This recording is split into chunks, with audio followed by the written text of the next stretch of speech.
সুপ্রিয় নবম শ্রেণীর শিক্ষার্থীবৃন্দ, আজকে তোমাদের সাধারণ গণিত বাস্তব সংখ্যার প্রথম অধ্যায়ের ক্লাসটি নেব। তো এই ক্লাসে আজকে আমরা যে সমস্ত বিষয়গুলো আলোচনা করব সেগুলো দেখো বোর্ডে লিখে রাখছি। তোমার বাস্তব সংখ্যার শ্রেণীবিন্যাস এবং সংজ্ঞা, আবৃত দশমিক ভগ্নাংশ, সদৃশ আবৃত দশমিক ভগ্নাংশ এবং যোগ বিয়োগ, আবৃত দশমিকের সরল এবং বর্গমূল নির্ণয় এবং গুরুত্বপূর্ণ একটি সৃজনশীল দেখব। তো আমরা তোমাদের সুবিধার্থে আমি বাস্তব সংখ্যার শ্রেণীবিন্যাসটি বোর্ডে আগে লিখে রেখেছি।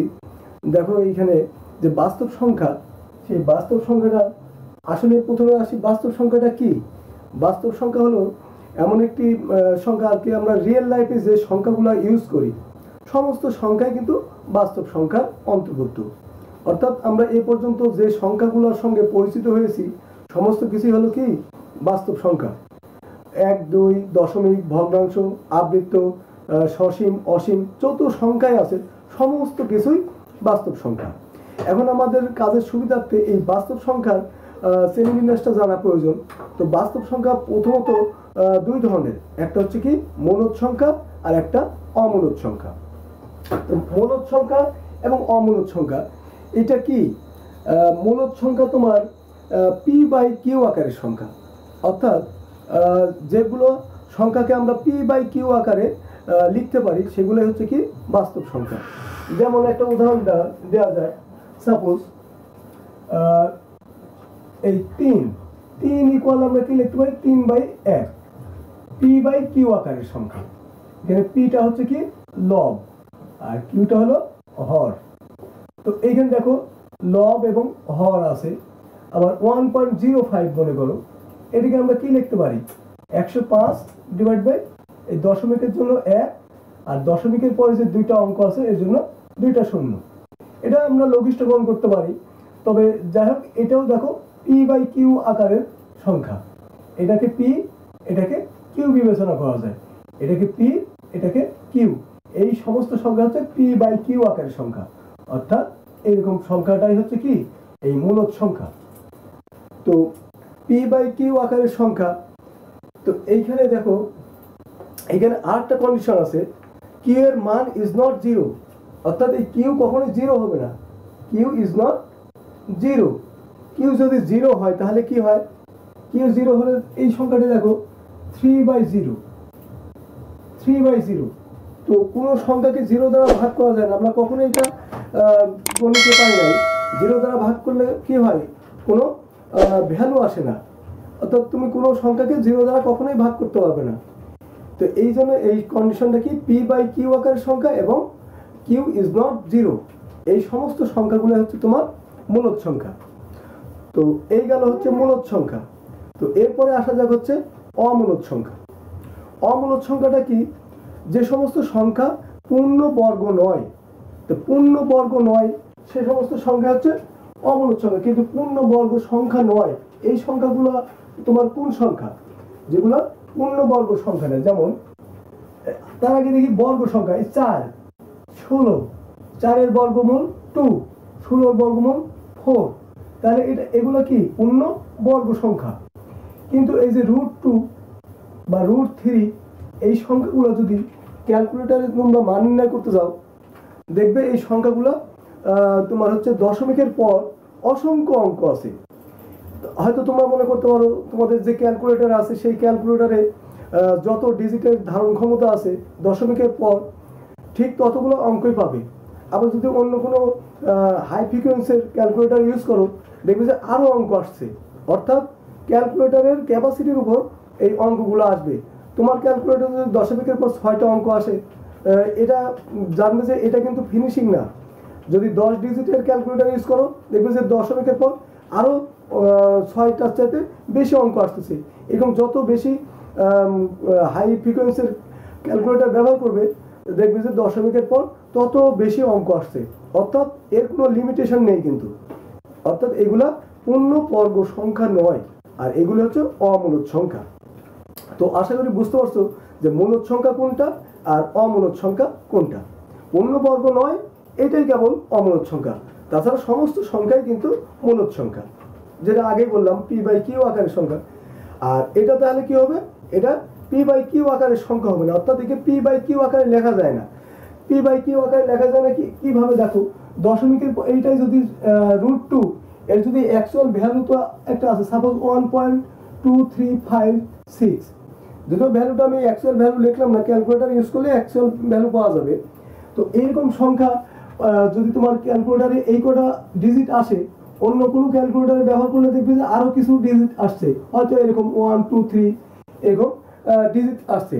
এর সাথেও যদি অন্য ক্যালকুলেটর ব্যবহার করো, দেখো আরো ডিজিট আসবে, অর্থাৎ এর কোনো লিমিটেশন নাই, এটা এইভাবে আসতেই থাকবে। তো এই যে এইভাবে আসতেই থাকছে, এইটাই হচ্ছে তোমার, আমরা কখনোই এই স্বাভাবিক যে দশমিক, এই যে মনে করো স্বাভাবিক দশমিক 1.05, একে আমরা ইজিলি কিন্তু স্বাভাবিক ভগ্নাংশে প্রকাশ করতে পারছিলাম, 105/100, এটা কিন্তু এর অ্যাকচুয়াল ভ্যালু। কিন্তু এইটা কিন্তু তুমি অ্যাকচুয়াল ভ্যালুতে নিয়ে আসতে পারবে না, কারণ আমরা এই যে এইখানে 1.05 এই পর্যন্তই লিমিটেশন আছে, এই পর্যন্তই সে আবদ্ধ, এরপর আর সংখ্যা নেই। সসীম দশমিক ভগ্নাংশ বলা হয় একে, সসীম, এর সীমানা আছে। আর এটাকে বলা হয় অসীম, এর কোনো সীমানা নেই। তো এই যে সসীম দশমিক ভগ্নাংশকে আমরা স্বাভাবিক ভগ্নাংশে প্রকাশ করতে পারি, আর এইটাই হলো পি বাই কিউ আকারের সংখ্যা। এই জন্য এটা কি, এটা তোমার মূলদ সংখ্যা। কিন্তু এটাকে পি বাই কিউ এই ফরম্যাটে নিয়ে আসতে পারবে না, কারণ এইটার উপরে লব কি লিখবে, এই দশমিক বাদে তো আমরা পূর্ণ অঙ্ক লিখছিলাম সংখ্যা, এই যে দশমিক বাদে 105 লিখছি, তো এখানে দশমিক বাদে তুমি কত লিখবে, এত লেখার পরও কিছু অঙ্ক আছে, অতএব ওটা পারফেক্ট হচ্ছে না। এই জন্য এটাকে পি বাই কিউ আকারে লেখা যায় না এই অসীম দশমিক ভগ্নাংশকে। এই জন্য এটা কি বলা হয়, অমূলদ সংখ্যা। এই গেল তোমার মূলদ সংখ্যা এবং অমূলদ সংখ্যা। তো এরপর আসা যাক এই মূলদ সংখ্যা, যেটা পি বাই কিউ আকারের সংখ্যা। পি বাই কিউ আকারের সংখ্যার মধ্যে আবার অনেক ধরনের সংখ্যা আছে। তোমার মূলদ সংখ্যা মধ্যে কি কি পড়ে, একটা পড়ে পূর্ণ সংখ্যা। পূর্ণ সংখ্যা সংজ্ঞা আমরা কি জানছিলাম, শূন্য সহ সকল ধনাত্মক এবং ঋণাত্মক সংখ্যাকে পূর্ণ সংখ্যা বলা হয়, অর্থাৎ শূন্য সহ ধনাত্মক এবং ঋণাত্মক সংখ্যা, এটা হচ্ছে পূর্ণ সংখ্যা। আবার এই মূলদ সংখ্যার মধ্যে আরেকটা সংখ্যা আছে ভগ্নাংশ টাইপের সংখ্যা, যেটাকে লব বাই হর এই আকারে লেখা হয়। তো এই গেল তোমার হচ্ছে মূলদ সংখ্যার ডিভাইডেশন, একটা পূর্ণ সংখ্যা আর একটা ভগ্নাংশ সংখ্যা। এখন এই পূর্ণ সংখ্যা, এই পূর্ণ সংখ্যার মধ্যে তোমার কি কি থাকে, পূর্ণ সংখ্যার মধ্যে থাকে তোমার শূন্য থাকে, ধনাত্মক থাকে এবং ঋণাত্মক থাকে, মানে শূন্য সহ সকল ধনাত্মক ঋণাত্মক সংখ্যা। তাহলে এর তিনটা কোয়ালিফিকেশন, এটা ধনাত্মক, ঋণাত্মক এবং শূন্য। এখন আসা যাক, তো ধনাত্মক সংখ্যা, এই সংখ্যার সংজ্ঞা কি, শূন্য অপেক্ষা বড়, অর্থাৎ 1 2 3 4 5 এই ধরনের অসংখ্য সংখ্যা, শূন্য থেকে যার ভ্যালু বড় সেটা হচ্ছে কি ধনাত্মক সংখ্যা। আর শূন্য থেকে ছোট সংখ্যাকে কি বলা হবে, ঋণাত্মক সংখ্যা। যেমন -1 -2 -3 এগুলো হচ্ছে ঋণাত্মক সংখ্যা। এই হলো তোমার ধনাত্মক এবং ঋণাত্মক সংখ্যা। আর শূন্য তো আমরা চিনি, শূন্য। এই গেল কি পূর্ণ সংখ্যার কোয়ালিফিকেশন। এখন এই ধনাত্মক সংখ্যা, যেটা শূন্য থেকে বড় 1 2 3 4 এই টাইপের, এর মধ্যে কয় ধরনের সংখ্যা দেখতে পাই। এই সংখ্যার মধ্যে তোমরা কোয়ালিফিকেশন অলরেডি জানো, কিন্তু যেমন মৌলিক সংখ্যা আছে, হ্যাঁ, যৌগিক সংখ্যা আছে। মৌলিক সংখ্যা আর এক তো আমরা জানি মৌলিক বা যৌগিকের মধ্যে আসে না, কোনোটার মধ্যেই আসে না, কারণ একের ডেফিনেশন আমরা আগের ক্লাসে শিখছি। কারণ মৌলিক সংখ্যা মানে যে সংখ্যাকে ওই সংখ্যা এবং এক ছাড়া আর অন্য কোনো সংখ্যা দ্বারা ভাগ করা যায় না, এটা হচ্ছে মৌলিক সংখ্যা। যেমন 3কে 3 দ্বারা ভাগ করতে হবে, 1 দ্বারা ভাগ করতে হবে। 5কে 1 দ্বারা ভাগ করতে হবে, 5 দ্বারাও ভাগ করতে হবে। এগুলা মৌলিক সংখ্যা।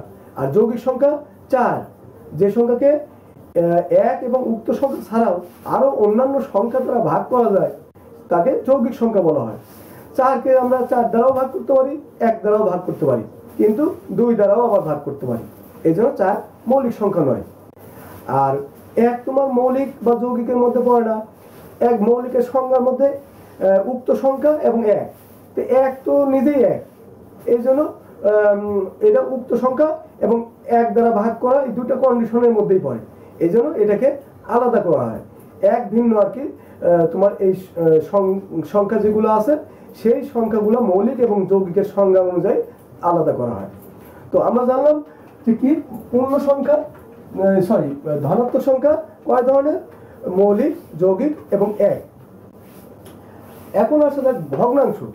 আমরা ভগ্নাংশ কয়েকটা দেখলাম যে একটা ভগ্নাংশ 1.05, এটা ছিল একটা লিমিটেশন ছিল দশমিকের পর।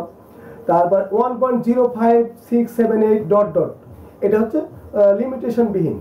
তো ভগ্নাংশ প্রথমে আমরা আসবো ভগ্নাংশী। ভগ্নাংশ প্রথমত কয় প্রকার, দুই প্রকার, সাধারণ ভগ্নাংশ এবং দশমিক ভগ্নাংশ। আমরা এতদিন যে দশমিক সংখ্যা জানি এটাকে দশমিক ভগ্নাংশও বলা হয়। যেমন 1.05 এটা হচ্ছে কি দশমিক ভগ্নাংশ, আর 7/5 এটা হচ্ছে কি সাধারণ ভগ্নাংশ। তাহলে এইটা হলো তোমার সাধারণ ভগ্নাংশ, আর এইটা হলো কি দশমিক ভগ্নাংশ। তো আমরা দেখো ভগ্নাংশকে দুইটা শ্রেণীতে বিভক্ত করছি, একটা হচ্ছে সাধারণ ভগ্নাংশ, একটা দশমিক ভগ্নাংশ। এখন এই সাধারণ ভগ্নাংশটা আবার কয়েকটা ধরনের হয়। আমরা ক্লাস 5-এ শিখছি প্রকৃত ভগ্নাংশ, অপ্রকৃত ভগ্নাংশ। তারপর তোমার এই স্বাভাবিকভাবে এই দুটাই শিখছিলাম, প্রকৃত এবং অপ্রকৃত। লব এবং হরের পার্থক্য অনুযায়ী এই সংখ্যাটা প্রকৃত এবং অপ্রকৃত হয়। প্রকৃত কেমন, যেমন 3/4, এটা 4 ভাগের 3 ভাগ। আর যদি আমি এটাও লিখি 4/3, 3 ভাগের 4 ভাগ। তো 3 ভাগের 4 ভাগ এটা কি কখন সম্ভব? 3টা ভাগ করলাম, তার মধ্যে থেকে 4 ভাগ নেব, কিভাবে নেব? এই জন্য একে বলা হয় অপ্রকৃত ভগ্নাংশ। এই প্রকৃত ভগ্নাংশ আর হচ্ছে আর এটা প্রকৃত কিভাবে, 3/4, 4 ভাগ করলাম, সেখান থেকে 3 ভাগ নিলাম, তাহলে এটা কি প্রকৃত। এই হলো প্রকৃত এবং অপ্রকৃত ভগ্নাংশ। তো আরেকটা সংখ্যা আছে এখানে তোমার মিশ্র ভগ্নাংশ, যেটা আমরা লিখি যে এরকম সাপোজ 2/3/4, এটাকে কি বলা হয়? এটাকে বলা হয় মিশ্র ভগ্নাংশ। তো এগুলোর ধারণা আমাদের ক্লাস 5-এ আছে, এই জন্য ডিটেলস আলোচনা করলাম না। তো ভগ্নাংশ, সাধারণ ভগ্নাংশ এই দুটা পেলাম, এবং মিশ্র ভগ্নাংশ অপ্রকৃত ভগ্নাংশের মধ্যে পড়ে। একটা পূর্ণ সংখ্যা বাদ দিলে বাদ বাকিটা অপ্রকৃতের মধ্যে পড়ে। আর এই যে তোমার দশমিক ভগ্নাংশ, এই দশমিক ভগ্নাংশ আবার কয় ধরনের হয়? দুই ধরনের। একটা হচ্ছে কি সসীম ভগ্নাংশ, আর একটা অসীম দশমিক ভগ্নাংশ। তো সসীম কি, যার লিমিটেশন আছে, এই যে 1.05 এটা সসীম, এর সীমানা আছে। আর যদি এরকম লিখি আমি সাপোজ 1.237 ডট ডট, এটা দেখো লিমিটেশন নাই, তাহলে এটা কি, এটা হচ্ছে অসীম দশমিক ভগ্নাংশ, আর এটা সসীম দশমিক ভগ্নাংশ। এই গেল দশমিক ভগ্নাংশের ডিফারেন্স। আর অমূলদ সংখ্যা, অমূলদ সংখ্যা কোনটা? অমূলদ সংখ্যা একটাই, অসীম অনাবৃত দশমিক। তাহলে দেখো এইখানে কিন্তু অলরেডি একটা সংখ্যা আছে এই কোয়ালিটির, অসীম অনাবৃত দশমিক। এইটাই সেই সংখ্যা, কিন্তু 1.237 ডট ডট, এটা অসীম অনাবৃত, কোনটার উপর আবৃত নয়। তো এখন তোমাদের প্রশ্ন আসতে পারে যে আবৃত জিনিসটা আবার কি? তো আবৃত জিনিসটা কি, 1 মিনিট আমি দেখাচ্ছি, দেখো। তো আশা করি বাস্তব সংখ্যার ধারণাটা তোমরা ক্লিয়ার বুঝতে পারছো। এই সমস্ত সংখ্যা নিয়ে কিন্তু আমরা অঙ্কের হিসাব করি, এটাই হচ্ছে বাস্তব সংখ্যার শ্রেণীবিন্যাস। তো আমরা এখন যাব আবৃত দশমিক ভগ্নাংশটা কি।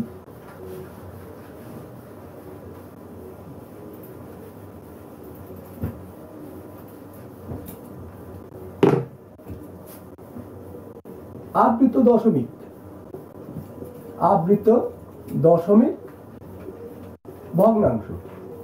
তো আবৃত দশমিক ভগ্নাংশ, আমি একটা সংখ্যা নিয়ে দেখো 23/6, একে যদি ভাগ করি 3×6 = 18, 5 দশমিক 0, 6×7 = 42, 6×8 = 48,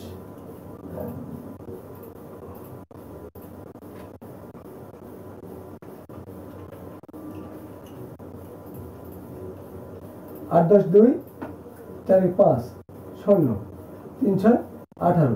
এটা কি বিয়োগ ঠিক ছিল? 8×5 = 13, 1 ঠিক আছে। তাহলে 3×6 আবার 18, 2 আবার 3×6 = 18, 2 দশমিকের জন্য তো 0 অলরেডি পাওয়া যায়, আবার 3 6 18। তো দেখো এইভাবে ভাগ করতে থাকলে অলওয়েজ টাইম 2 অবশিষ্ট থাকতেছে, 2 অবশিষ্ট এইখানেও ছিল, এইখানেও ছিল, এইখানেও। তো এইখানে 2 প্রতি ক্ষেত্রে অবশিষ্ট থাকতেছে, মানে এই 23/6 এটা যদি আমরা রেজাল্ট নির্ণয় করতে যাই 3.8 শুধু একটা অঙ্ক, তারপরে এই 3 অঙ্কটা বারবার আসছে কিন্তু, তাহলে এটাকে আমরা কি করতে পারি, এটা ফিনিশিং দেওয়ার জন্য আমরা এখানে ডট ডট ইউজ করতে পারি, মানে এই ভাগফলটা এভাবে চলতেই থাকবে। কিন্তু এইটা যদি আমরা সংক্ষিপ্ত করে রেজাল্ট লিখতে চাই যে 23/6 ইকুয়াল কত হলো, তাহলে আমরা লিখবো কি 3.83, তারপর কি লিখবো, তারপর দেখো এই 3 প্রতিবার আসতেছে, মানে এখন যতগুলো অঙ্ক নিব, যতবার ভাগ করব ততবারই 3 আসবে, কিন্তু এই জন্য 3 মাথার উপর একটি পুনঃপুনিক চিহ্ন দেওয়া লাগে, এটাকে বলা হয় পুনঃপুনিক চিহ্ন, মানে পুনরায় অঙ্কটা আসছে, এটা হলো পুনঃপুনিক চিহ্ন। আর এই যে টোটাল যে সংখ্যা আমরা পেলাম একটা, এটাকে বলা হয় কি আবৃত্ত দশমিক ভগ্নাংশ। আবৃত্ত কেন, এখানে দেখো 3 মাথার উপর যে পুনঃপুনিক চিহ্ন দেওয়া হয়েছে, এই কারণে বলা হচ্ছে এটা আবৃত্ত, মানে ঢাকা আর কি, আবৃত্ত। আর এইটাই হলো তোমার আবৃত্ত দশমিক ভগ্নাংশ। তো বুঝতে পারছো যে আবৃত্ত দশমিক ভগ্নাংশ কোনটা, এই গেল তোমার বাস্তব সংখ্যার শ্রেণীবিন্যাস এবং আবৃত্ত দশমিক ভগ্নাংশ। তো এরপরে আমরা কি করব, এরপরে দেখো কি আছে আমাদের আজকের আলোচনার মধ্যে আছে বাস্তব সংখ্যার শ্রেণীবিন্যাস এবং সংজ্ঞা, এটা আমাদের ধারণা এখন ক্লিয়ার। এখন আবৃত্ত দশমিক ভগ্নাংশ, শুধু আবৃত্ত দশমিক ভগ্নাংশ কি ধরনের ভগ্নাংশ এটা দেখালাম, কিন্তু এর মধ্যে কিছুটা বিষয় আছে, যেমন দেখো আমি কয়েকটা আবৃত্ত দশমিক ভগ্নাংশ লিখি, মনে করো 8.01, তারপরে 9.1387, তারপরে 7.12757।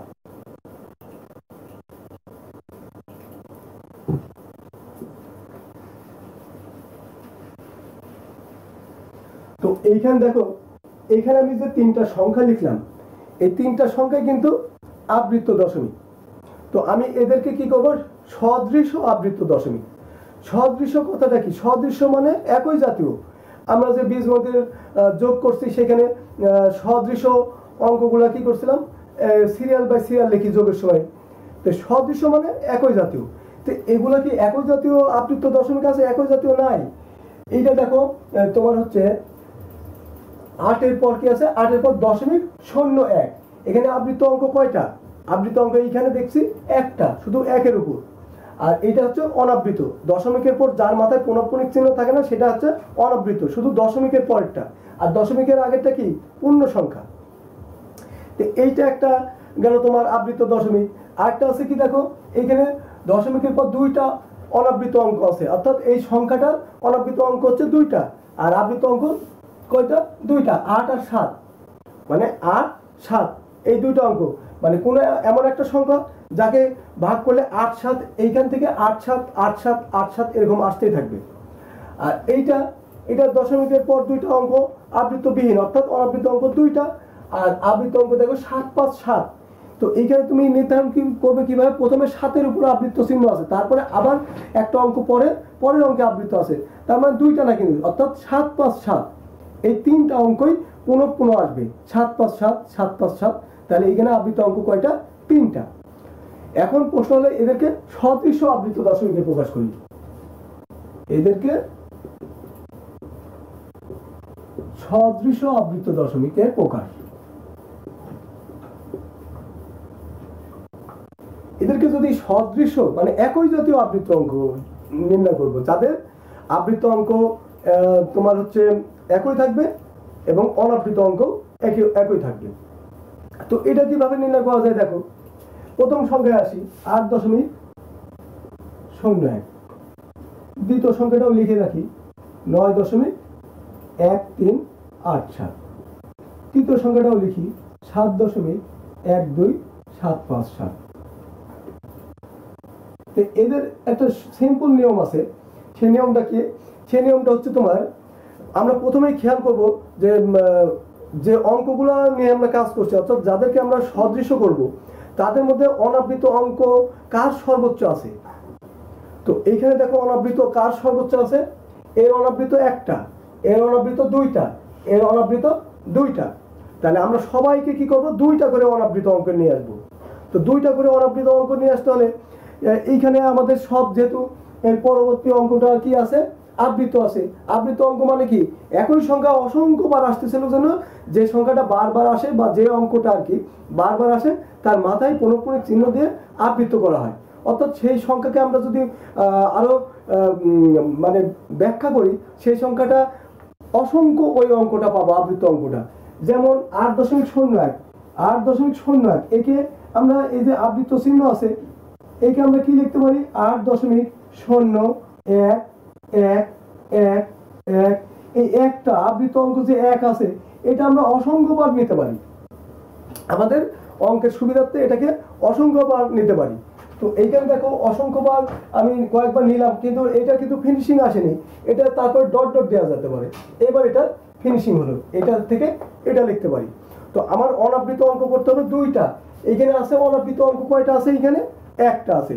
তো আমি যদি এইখান থেকে আমি একটা এক অনাবৃতের মধ্যে নিই, তারপরে যদি আবৃত করি, তাতে তো সমস্যা নাই, কারণ এর ভ্যালু কিন্তু একই থাকলো। এই একটা আমি অঙ্ক সদৃশ্য করার জন্য দুইটা অনাবৃত অঙ্ক করলাম। আর এক আবৃত অঙ্ক আমার করতে হবে কি? আবৃত অঙ্কের হিসাবটা এখনো বলিনি। তো তোমরা এখানে বুঝতে পারছো কিভাবে আবৃত থেকে প্রয়োজনীয় সংখ্যক অঙ্ক আমরা অনাবৃতের মধ্যে নিতে পারি। এইখানে যদি আমরা তিনটা নিতাম, তাহলে তিনটা নিলে আমরা কি করতাম? 8.0111 এইভাবে নিতাম। তো দেখো এখানে অনাবৃত অঙ্ক কয়টা আছে? তিনটা আবৃত অঙ্ক এই একই আছে, একটাই আবৃত, কিন্তু অনাবৃত অঙ্ক আমি তিনটা আমার সুবিধার্থে আমি নিলাম। তো এইভাবে আমরা আবৃত অঙ্ককে কি করতে পারি? অনাবৃত অঙ্কের যদি প্রয়োজন হয় আমরা এইভাবে নিতে পারি আবৃত থেকে। তো এই গেল সদৃশ্য করার প্রথম নিয়ম। অনাবৃত অঙ্ক সংখ্যা সবার একই করতে হবে। তো এটা লিখে ফেলি। তো এটা কি হচ্ছে? 8.01, আর এটা তো দুইটা অনাবৃত আছে, এটা এইখান থেকে নেওয়ার প্রয়োজন হচ্ছে না। 9.13, তারপর এটা কত আছে? 7.12, মানে আমি শুধু অনাবৃত অঙ্ক পর্যন্ত আসলাম। এরপরও কাজ আছে। তো অনাবৃত অঙ্ক দেখো প্রত্যেকের দুইটা করে হয়েছে। পূর্ণ সংখ্যা সবার যা আছে তাতে কোনো অসুবিধা নেই, কারণ 7, 8, 9 থাকতে পারে, সবগুলাই পূর্ণ সংখ্যা। তো এইখানে অনাবৃত অঙ্ক দেখো এর দুইটা। ওটা কিভাবে নেব? যে অঙ্কগুলোকে আমরা সদৃশ্য আবৃত দশমিকে প্রকাশ করব, তাদের দেখবো আবৃত দশমিক কার কয়টা আছে। এর কয়টা আছে? একটা। এর আবৃত অঙ্ক কয়টা আছে? দুইটা। এর আবৃত তিনটা। তো 1, 2, 3 লসাগু কত? 1, 2, 3 লসাগু, এটা কোনো দ্বারাই বিভাজ্য হয় না, তাহলে গুণ করি। 2 কে 2, 3 × 6, 6 লসাগু। তাহলে এই লসাগু যত হবে এই সংখ্যককে আমরা কি নেব? এই সংখ্যকে আবৃত অঙ্ক নেব। এখন প্রত্যেকটা অঙ্কের সংখ্যার আবৃত অঙ্ক নেব আমরা কয়টা করে? 6টা করে। আর এই 6টার হিসাব কিভাবে পেলাম? এই 6টার হিসাব পেলাম আবৃত অঙ্ক সমূহের লসাগুর মাধ্যমে। যার যে কয়টা আবৃত অঙ্ক আছে সেগুলো লসাগু করে যেটা হবে ওইটাই নেব আমরা আবৃত অঙ্ক। তাহলে আমরা এখানে 1, 2 আর 3 এই তিনটা এই ধরনের আবৃত অঙ্ক ছিল, এদের লসাগু 6 পেলাম। তাহলে আমরা প্রত্যেকের আবৃত অঙ্ক কয়টা করব? 6টা। তো এর আবৃত অঙ্ক 6টা যদি আমরা করতে চাই, এখানে আবৃত মূল অঙ্ক কোনটা? 1। 1-এর উপর আবৃত পৌনঃপুনিক চিহ্ন আছে। তো 1 তুমি 6 বার লিখতে পারো, অসুবিধা নাই। আবৃত অঙ্ক 6 বার লিখে তুমি শুধু রেস্ট্রিকশনটা ঠিক করবে, যেমন এইভাবে দুইটা অনাবৃত। এখন আবৃত নেই, 1টা, 2টা, 3টা, 4টা, 5টা, 6টা। এইখান থেকে এইখানে রেস্ট্রিকশন দিতে পৌনঃপুনিক অঙ্ক এই কয়টা, অর্থাৎ এই 6টা। তাহলে এই অঙ্ক দেখো কন্ডিশন অনুযায়ী 2টা অনাবৃত পেলাম এবং 6টা আবৃত অঙ্ক পেলাম। এখন এইটাকেও এই একই কাজ করি, 9.13। আর এইখানে পৌনঃপুনিক অঙ্ক কোনটা? 8, 7। এই 8, 7, 2, 8, 7, 4, 8, 7, 6। আর এইখান থেকে এইখানে রেস্ট্রিকশন। তাহলে দেখো আবৃত অঙ্ক কয়টা হলো? 6টা। অনাবৃত অঙ্ক কয়টা? 2টা। আর এটাকেও যদি এই করি 7, 5, 7, তাহলে এটা 7, 5, 7, আবার এর আবৃত অঙ্ক 7 5 7, অর্থাৎ এইটা প্রতিবার আসবে, একবার 7 5 7 আসার পরে আবার ভাগ করতে থাকলে দেখবে যে 7 5 7 এইভাবে আসবে। এই হলো সদৃশ আবৃত দশমিক।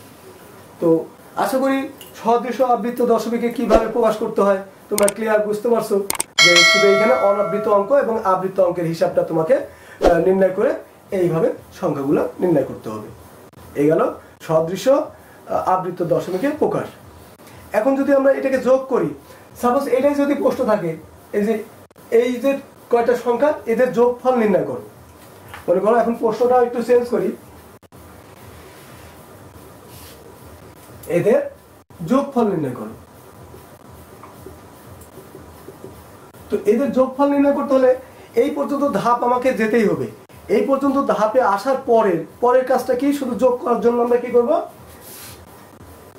এইভাবে দাগ দেব। আর যোগ করার সময় তোমার এইখানে দেখো একটা সিম্পল নিয়ম আছে, এইভাবে খারাপভাবে একটা দাগ দেবে। দাগ দেওয়ার পর এখানে প্রথম দুইটা আবৃত অঙ্ক 1 এবং 1 1 1, এইখানে খাড়া দাগ দিয়ে এর প্রথম দুটা আবৃত অঙ্ক কি আছে 8 7 8 7, এর কি আছে 7 5। এটা যোগ করে নিতে হবে, 7 5 12 একে 13 13 3 হাতে 1 7 একে 8 8 16 একে 17 7, আর হাতে থাকছে কত 1। এই একটা এইখানে যোগ করতে হবে, একদম যোগের যে সিম্পল 1 পেয়ে শিখছি সেই নিয়মে যোগ করো। 7 একে 8 8 7 15 একে 16 16, তারপর তোমার হচ্ছে আর এইখানে 5 একে 6 8 7 14 একে 15, 7 একে 8 7 15 একে 16 6 হাতে 1 8 8 16 একে 17 7, আর 6 7 13 একে 14 4 হাতে 1 7 8 8 8 16 একে 17 7 হাতে 1 2 একে 3 3 6 একে 7 1 একে 2 দশমিকের এবার 9 7 16 আর 24। এখন এইখানে আমাদের যোগফলটাও ঠিক এই ফরম্যাটেই আসবে, কিন্তু দুইটা অনাবৃত অঙ্ক এইখানে, আর এখানে দেখো 2 4 6, এই হলো এদের যোগফল। তাহলে আবৃত দশমিকের যোগ যদি নির্ণয় করতে বলি তাহলে কি করব, ফার্স্টে সদৃশ আবৃত দশমিকে প্রকাশ করব। সদৃশ আবৃত দশমিকে প্রকাশ করার পর কি করব, তারপর তোমরা এই যে সিম্পল এইভাবে খাড়া দাগ দিয়ে প্রথম দুইটা আবৃত অঙ্ক কত আছে ওই দুইটা সাইডে লিখবে, প্রতিটা সংখ্যার লেখার পর কি করবে, ওই লাইনটা যোগ করবে, যোগের সিম্পল নিয়মে যোগ করবে, এবং দেখবে রেজাল্টেও কম্পেয়ার করে তোমার এইটাই আসবে, দুইটা অনাবৃত এবং 6টা আবৃত অঙ্ক আসবে। যদি এখানে কোনো ডিজিট বেশি হতো হাতে থাকলে এই ঘরে আসতো, পূর্ণ সংখ্যা বৃদ্ধি পাক, কিন্তু এইটুকু অংশ তোমার একই রাখতে হবে, দুইটা অনাবৃত এবং 6টা আবৃত, যেটা রুলস অনুযায়ী আমরা নির্ণয় করছি প্রথমে। এই হলো সদৃশ আবৃত দশমিকের প্রকাশ এবং এর যোগ। আর বিয়োগও ঠিক একই রকম, বিয়োগও একদম সেম একই, শুধু বিয়োগের ক্ষেত্রে আমরা বিয়োগ করব। এই বইয়ে দেওয়া আছে, দেখবে একটা উদাহরণ দেখলে বুঝতে হবে, নতুন কিছু নিয়ম নেই, একই নিয়মে শুধু বিয়োগ করবে। তো আমরা কি শিখলাম, আবৃত দশমিক ভগ্নাংশের সদৃশকরণ শিখলাম, আর কি শিখলাম, সদৃশ আবৃত দশমিকের যোগ এবং বিয়োগ।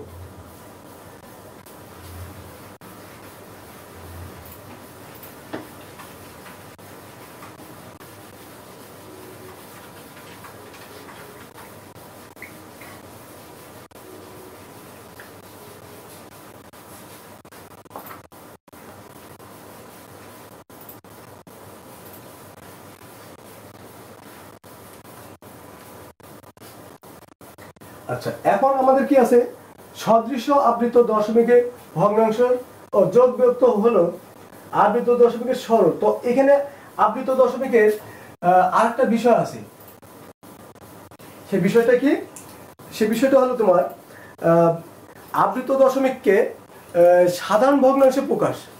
আবৃত দশমিককে সাধারণ ভগ্নাংশে কিভাবে প্রকাশ করব, সাপোজ 12.5 7 3 4 2, সাপোজ এই একটা অঙ্ক।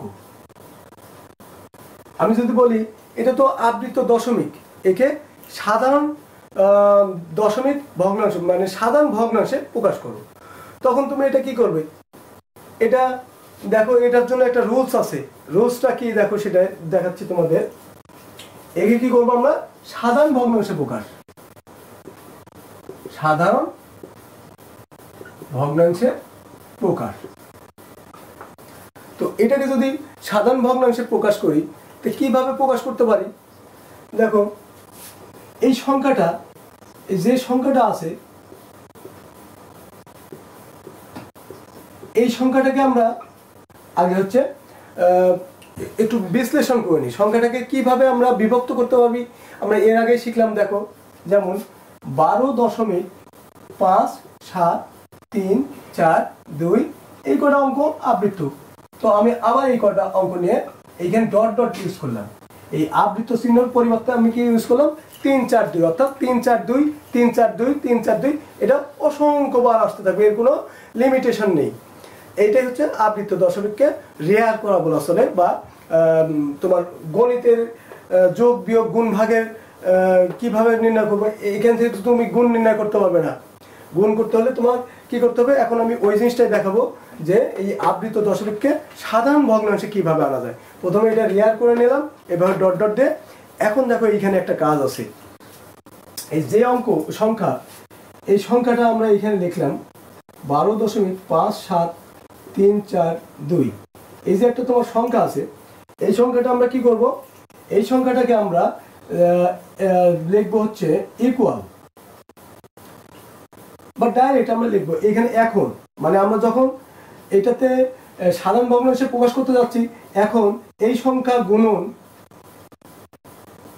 এই সংখ্যা গুণন 1 লিখে কয়টা শূন্য ইউজ করবে, এখানে 2 আর 3 5।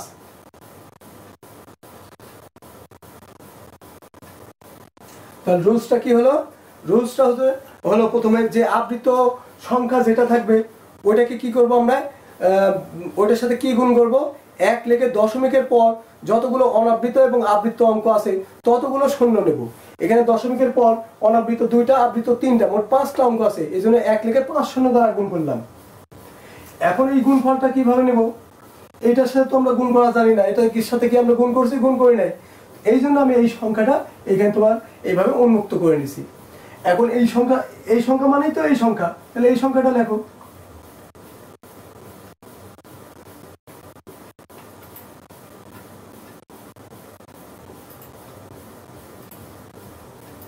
এইটা এখন এখানে গুণ করো, এই দশমিকের কয়টা শূন্য আছে, 1 লিখে শূন্য আছে 5টা, তাহলে এই দশমিক কিন্তু 5 ঘর ডানে দাও, 1 2 3 4 5 এই জায়গায় যাবে। আমি এইখানে লিখলাম, তাহলে কি আসছে 12 5 7, দশমিক কোথায় যাচ্ছে, এইখানে, তাই না, এইখানে যাচ্ছে 3 12 5 7 3 4 2, তারপরে দশমিক এই 3 4 2। এরপরে কি করব দেখো, আবার আরেকটা কাজ আছে,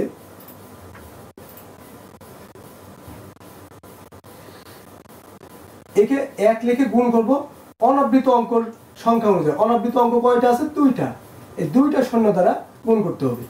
তো এই 2টা শূন্য দ্বারা গুণ করলে কি আসছে, এটা রেজাল্টটাও লিখি,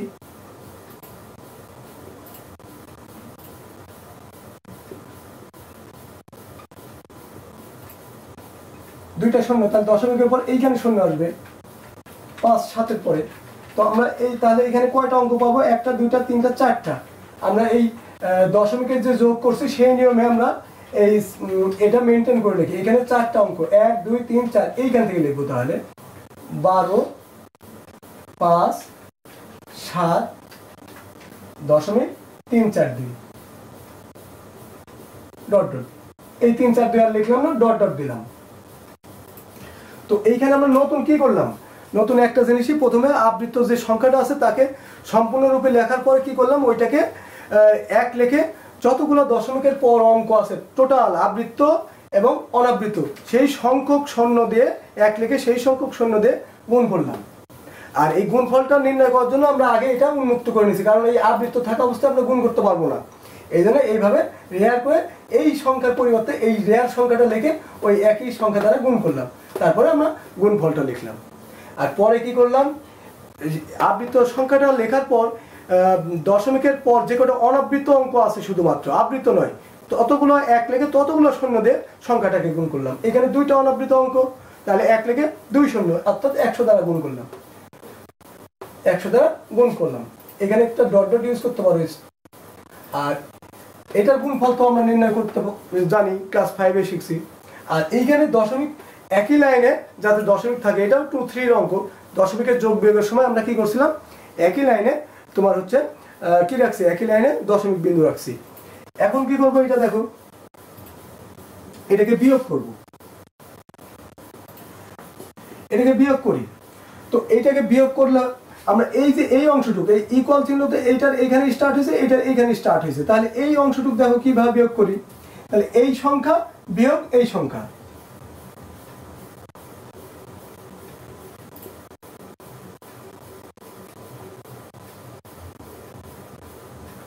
বিয়োগ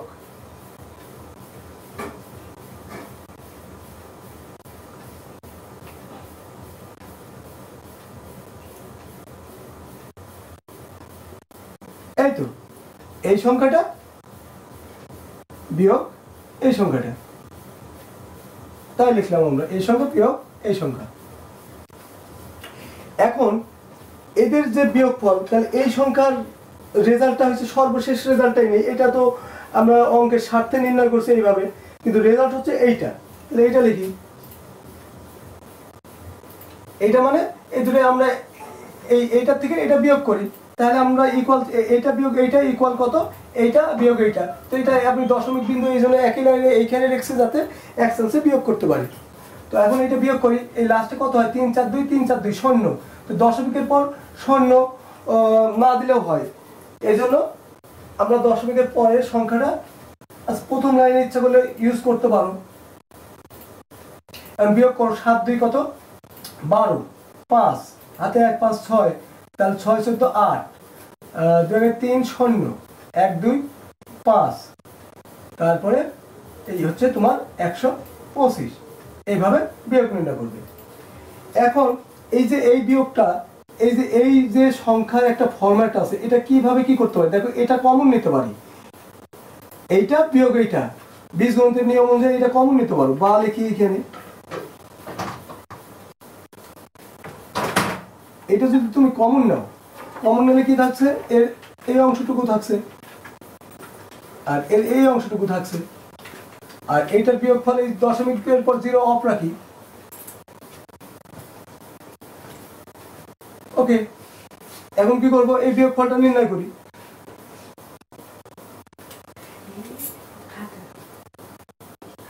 এই বিয়োগফলটা নির্ণয় করলে 100 বিয়োগ করব। তো 100 বিয়োগ করলে কি আসছে দেখো, শূন্য, কোন চিহ্ন দেখো, যেহেতু এখানে ব্র্যাকেট আছে, শূন্য, তারপরে শূন্য, 1.9 হাতে 1 1.9 হাতে 1 1.9।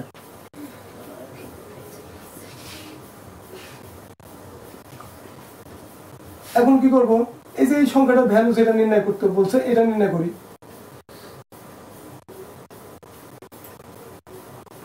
এটা নির্ণয় করো। এখন এটা ইকুয়াল, এটা গুণ হয়ে আছে, তাহলে এবার কি হবে, ভাগ করতে হবে।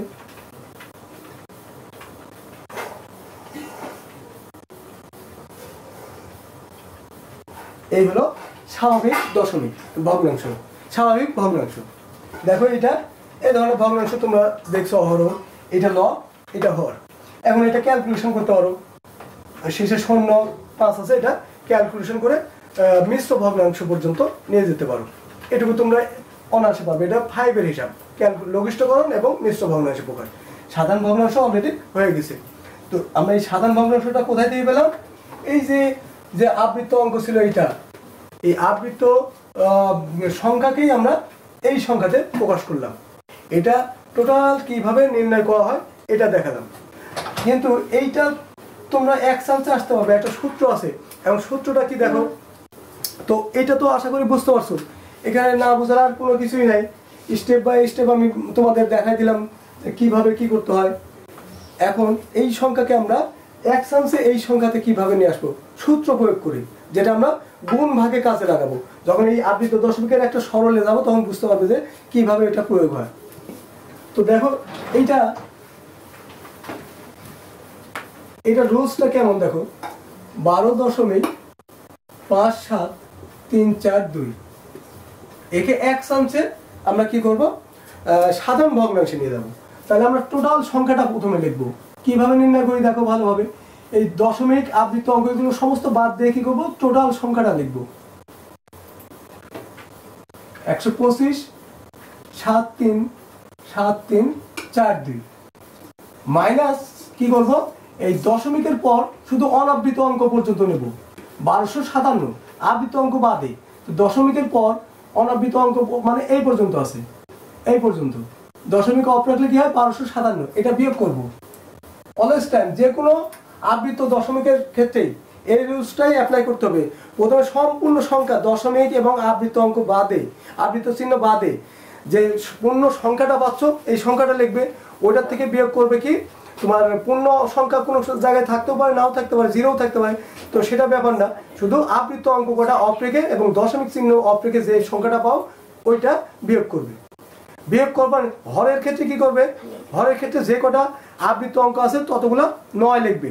এখানে আবৃত অঙ্ক কয়টা আছে, 3টা, 1 2 3, এই 3 4 2, 3টা আবৃত অঙ্ক, অর্থাৎ 3টা 9 লিখতে হবে। আর সরি 3টা 9 লেখার পর শূন্য দিতে হবে। অনাবৃত অঙ্ক কয়টা আছে, অনাবৃত অঙ্ক আছে 2টা, 5 এবং 7, অর্থাৎ এই 2টা শূন্য। এখন এটা তো বিয়োগফল আমরা এই যে এখানে নির্ণয় করছিলাম, এই যে এইখানে নির্ণয় করছিলাম 125 73 42, 125 73 42 আর এই যে 1257, এটার বিয়োগফল আমরা কত পাইছিলাম, এই যে এইটা পাইছিলাম 125। তোমরা এটা বিয়োগ করবে, আমি যেহেতু এটা অঙ্কের সূত্র প্রতিপাদনে এটা পেয়েছি, এটা লিখলাম 125 50 85 50 85 ডিভাইড বাই 99900।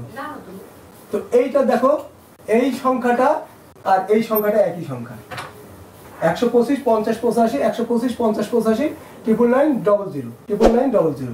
তাহলে দেখো এইটাকে আমরা কত সহজে সাধারণ ভগ্নাংশে প্রকাশ করলাম। এটা হলো সূত্র আর এটা হচ্ছে প্রতিপাদন। তোমার যদি কোনো জায়গায় প্রশ্ন থাকে যে 4 মার্কের যে এতকে সাধারণ ভগ্নাংশে প্রকাশ করো, তাহলে এইভাবে সাধারণ ভগ্নাংশ টোটাল ধাপ বাই ধাপ প্রকাশ করতে হবে। আর যদি আবার কোনো অঙ্কের সাথে যেমন গুণ ভাগ সরলের ক্ষেত্রে যদি আবৃত দশমিক দিয়ে স্টার্ট থাকে সরল, তাহলে কি করব, এই সূত্র প্রয়োগ করে সাধারণ ভগ্নাংশ করে নিয়ে আমরা সিম্পল গুণ ভাগ করব। এখানে তোমার অঙ্কের একটাই মানে ধারণা যে তুমি সাধারণ ভগ্নাংশে প্রকাশ করতে পারো কিনা সূত্র প্রয়োগ করে আবৃত দশমিককে, তারপর যোগ বিয়োগ গুণ ভাগ অ্যাজ ইউজুয়াল। আর এটা তুমি সম্পূর্ণ রুলস জানো কিনা, এই গেল বিষয়। তো আশা করি বুঝতে পারছো যে আবৃত দশমিক, এর আগে তোমরা আবৃত দশমিকের সাথে কখনোই পরিচিত হওনি। এই জন্য আমি এই ক্লাসটা এই আবৃত দশমিকে অনেক সময় ব্যয় করলাম, যে আবৃত দশমিককে কিভাবে সদৃশ্য করতে হয়, তারপর যোগ করতে হয়, বিয়োগ করতে হয়, কিভাবে আবৃত দশমিককে সাধারণ ভগ্নাংশে প্রকাশ করতে হয় সূত্র প্রয়োগ করে, এবং কিভাবে পূর্ণাঙ্গ ভাগে প্রকাশ করতে হয়, দুটাই শিখালাম। এখন আমরা কি করব দেখো, কি আছে এখন আমাদের বিষয়, আবৃত দশমিকের সরল এবং বর্গমূল। সরল এবং বর্গমূল,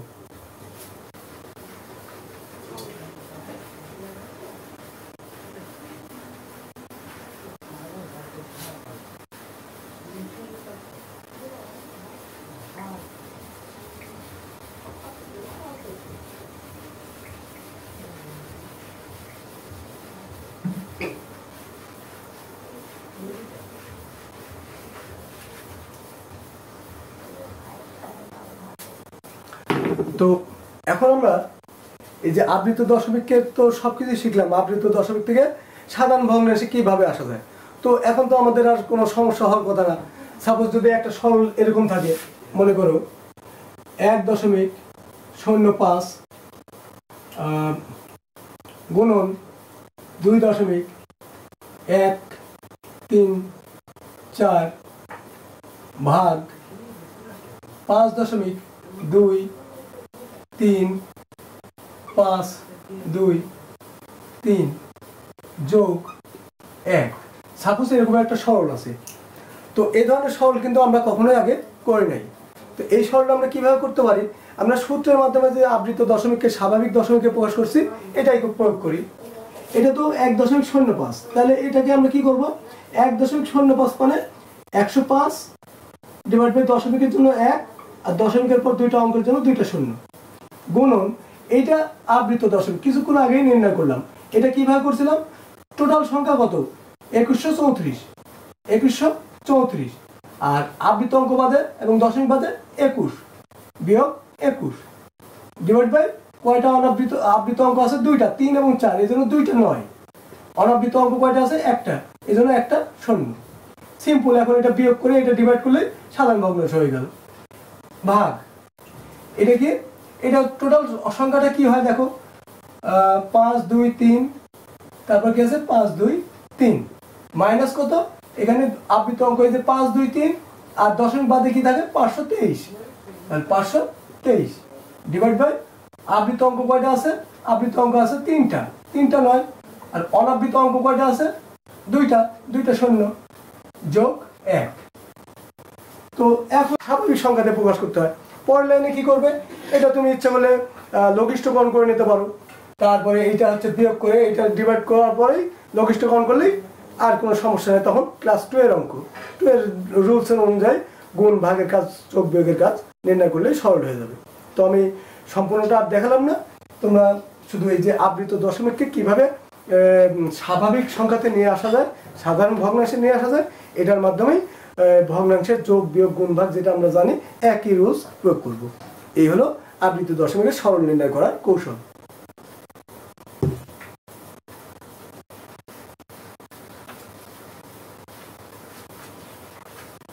তো এখন আমরা একটি আবৃত দশমিকের বর্গমূল নির্ণয় দেখি। অর্থাৎ আবৃত দশমিক একটা সংখ্যা, একে কিভাবে বর্গমূল নির্ণয় করা যায়। বর্গমূলের যে স্বাভাবিক নিয়ম আমরা জানি ওইটার উপরেই ভিত্তি করে নির্ণয় করবো। শুধু আবৃত দশমিকের জন্য কি রুলস প্রয়োগ করা যায় দেখো। সাপোজ 0.25 একে 3 দশমিক স্থান পর্যন্ত, 3 দশমিক স্থান পর্যন্ত বর্গমূল নির্ণয় করি। তো এই একটা সংখ্যা 0.25, এই 25 আবৃত্ত আছে, একে 3 দশমিক পর্যন্ত বর্গমূল নির্ণয় করতে হবে। 3 দশমিক পর্যন্ত এই ধরনের অঙ্ক ক্লাস 7-এই শিখছি, দশমিকের পর নির্দিষ্ট অঙ্ক রাখার নিয়ম। এখানে আমরা কি বলছি 3 দশমিক পর্যন্ত। তো আমরা বর্গমূলটা নির্ণয় করবো 4 দশমিক পর্যন্ত, এবং এইখান থেকে আমরা 3 দশমিক পর্যন্ত সিলেক্ট করব। অর্থাৎ চতুর্থ অঙ্কটা তৃতীয় অঙ্ককে সিলেক্ট করতে সহায়তা করবে। কিভাবে, ওইটা যদি 5 বা 5-এর বেশি হয় তাহলে নেব 1 ডিজিট বেশি তৃতীয় অঙ্কটা, আর ওইটা যদি তোমার 5-এর নিচে থাকে তাহলে আমরা তৃতীয় অঙ্কটা একই নিব। তো দেখা যাক কিভাবে আমরা এটা নির্ণয় করতে পারি।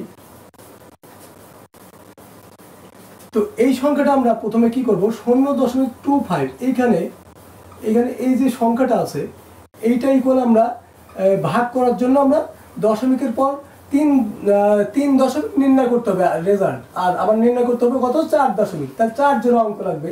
তাহলে এইটা আবৃত অঙ্ক, এটা আমরা বারবার নিতে পারি, 2 5 এক জোড়া, 2 5 আরেক জোড়া, 2 5 আরেক জোড়া, 2 5 আরেক জোড়া। আমি কয়টা নিলাম, 4 জোড়া নিলাম, দিয়ে ডট ডট দিয়ে দিলাম। এখন এইটাকে আমরা বর্গমূল নির্ণয় করি। এটা দেখো এখন ক্লাস 7-এর মতো চলে আসছে, আবৃত চিহ্ন নেই, এই দশমিক ভগ্নাংশের কি বর্গমূল নির্ণয়। এখন এটা বর্গমূল নির্ণয় 7-এর অঙ্কের মতো নির্ণয় করো।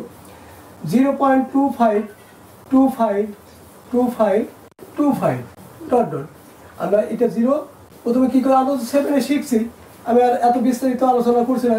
এখন এই দশমিকটা এখানে দিলাম, আর এক জোড়া অঙ্কন, এটা তো জোট গঠন করতে হয়, এই এক জোট নিয়ে আসলাম এইখানে, নিয়ে এটা দ্বিগুণ, শূন্যের দ্বিগুণ শূন্যই হয়।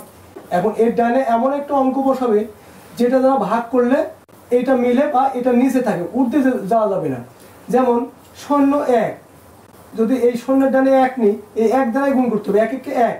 শূন্যের ডানে যদি 3 নাও, 3 দ্বারাই গুণ করতে হবে, 3 3 3 9, আর 22 সাথে তো কোনো ভ্যালু নাই, তাহলে এইটা আমরা কত নিতে পারি 5, 5 তে 5 দ্বারা গুণ করলে 5 5 25, এইখানে এই 5টা লিখি, এই 25, এখন বিয়োগ করো, এই পরের জোড়া নিয়ে আসো, এটা তো বিয়োগফল 0, পরের জোড়া 25, এখন এর দ্বিগুণ করো, দ্বিগুণ করবো কিভাবে, এই যে তোমার এইটা হচ্ছে আমরা কি করবো দ্বিগুণ, এখানে দশমিক বিন্দু বাদে যে সংখ্যা থাকে, দশমিক বিন্দু বাদে কি থাকে 0.5, অর্থাৎ 5, 5 এর দ্বিগুণ কত 10, এর দ্বিগুণ নিতে হবে 10।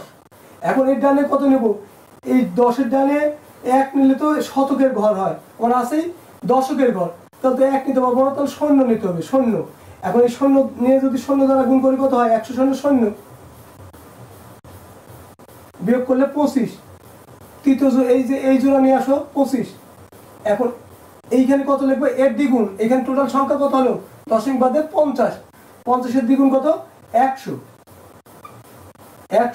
আর এইখানে যদি আমরা যে কোনো একটা অঙ্ক নিই তাহলে কত ঘর হবে, এটা শতকের ঘর, এর ডানে অঙ্ক নিলে হবে হাজারের ঘর। দেখো তো হাজারের ঘর, এর ডানে যদি মিনিমাম 0 নাও তা একটা অঙ্ক নিলে হাজারের ঘরে পৌঁছবে।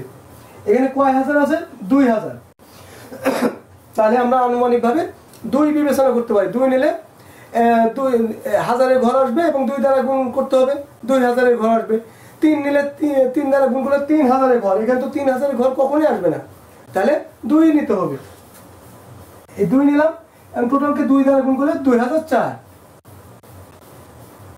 2004। আবার বিয়োগ করো 1 2 5, পরের জোড়া অঙ্ক এইটা নিয়ে আসুন, এটার দ্বিগুণ আবার করো, এখানে দশমিক বাদে কত হয় 502, এর দ্বিগুণ কত 1004। এখন এর ডানে আবার একটা অঙ্ক নিতে হবে বর্গমূলের নিয়ম অনুযায়ী, এর ডানে আমরা যদি যে কোনো একটা অঙ্ক নিই তাহলে এটা কত ঘর হবে 10,000-এর ঘর হবে। দেখো এর ডানে সাপোজ যে কোনো একটা অঙ্ক যদি নিই তাহলে এটা 10,000-এর ঘরে পৌঁছবে। এখানে কত আছে 52,000, তাহলে 10,000-এর ঘর যদি আসে একটা অঙ্ক নিলে, কোন অঙ্ক নেব সেটা যেটা দিয়ে গুণ করলে 50,000 হাফ হয়, তাহলে 10,000-এর ঘর আসতে 5 নাও, 5 10 50। তবে এখানে সামথিং আরো অঙ্ক আছে, এখানেও সামথিং আছে, এটা ডিফারেন্স হতে পারে, এই জন্য আনুমানিক হিসাবে আমরা কত পেলাম 5। আর তোমরা ক্যালকুলেটারে 5 4 এবং 5-এর পরের সঙ্গে 6 এই তিনটা ট্রাই করে দেখবে কোনটা এইটার সাথে মিলে অথবা এটা নিচে থাকে। তো আমরা আনুমানিকভাবে 5 নিলে কত হবে, এখানে যদি 5 নিই তাহলে 10,045, দেখো 45, তাহলে একে যদি 5 দ্বারা গুণ করো 50,000, আরো এই 45-কে গুণ করলে 5 4 200, 5 5 25, 225, 50,225, আর 6 নিলে কত আসবে 60,000। তো এখানে স্পষ্ট তো 52,000 আছে, 6 কখনোই যাবে না, 6 নিলে 10,000-এর ঘর পড়ছে এবং 6 10 60,000 এমনি পাচ্ছে, আরো তো এই যে অবশিষ্ট আছে এগুলো তো আরো বৃদ্ধি পাবে, তো এখানে 60,000 কখনোই আসবে না, 5,000-ই অনেক সময় 5 নিয়ে অনেক সময় বেশি হতে পারে, এই জন্য ক্যালকুলেটারে তাও ট্রাই করতে হবে। তো 5 নিয়ে দেখলাম আমরা এটা এটার মধ্যে আছে, তো 5 নিয়ে এইখানে এই 5 এইখানে দিই, তাহলে 10,045-কে 5 দ্বারা গুণ করলে কত হচ্ছে 5 10 50,000, আর এই 45-এর মধ্যে 40 গুণ করলে 5 40 200, 5 5 225, 50,225, and বিয়োগ করো 5 5 0 2 2 0 2 আর 11 9 1 2 1, এইটা অবশিষ্ট থাকলো। এখন দেখো আমরা দশমিকের পর কয় ঘর পাইছি 1 2 3 4, আর এইখানে আমাদের বর্গমূল নির্ণয় করতে বলছে কি 3 দশমিক স্থান পর্যন্ত। তো 3 দশমিক স্থান পর্যন্ত আমরা এখন এর রেজাল্টটা লিখি, অতএব নির্ণয় বর্গমূল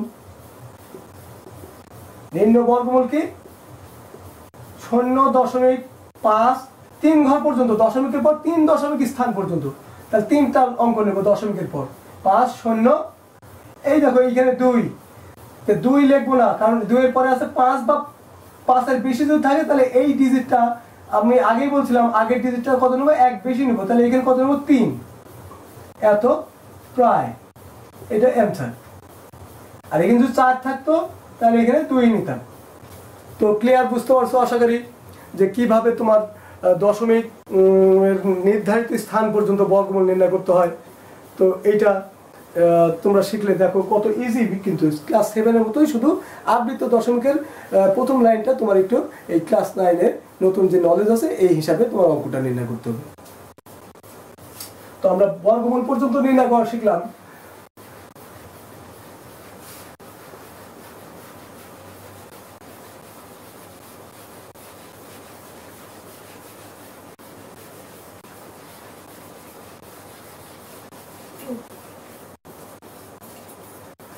তো আমরা এখন কি করব, এখন আরেকটা বিষয় দেখবো, সেটা হচ্ছে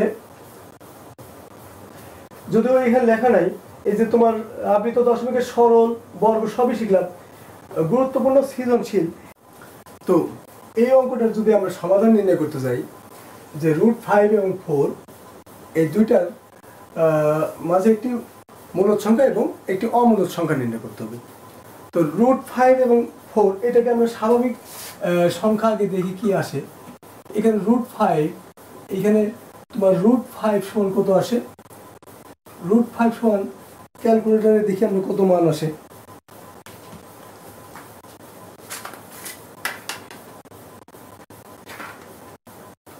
√5 equal 2.23